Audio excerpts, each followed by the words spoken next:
Filter number 8 is pronouns, all right? Pronouns, he, she, us, they, him, like specific words, like who's speaking and who's being spoken to, all right?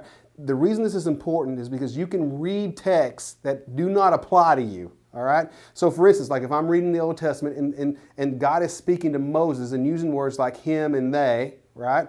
Then I need to know that those pronouns are for Moses, and like what God is saying to Moses is directly being spoke to Moses.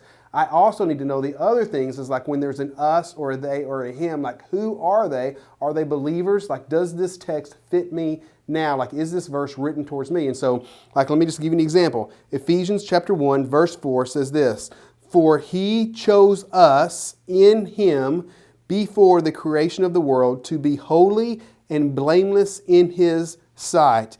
In love, he predestined us to be adopted as his sons through Jesus Christ in accordance with his pleasure and his will to the praise of his glorious grace." All right? And so you see a ton of his and us. And so the question becomes is, who is him and who is us? Right? Well, a reading of the text knows that him is God the Father, and us is anyone who would believe. So you back up into verse 1, chapter 1, and it says, this text is written to the saints, the faithful in Christ Jesus.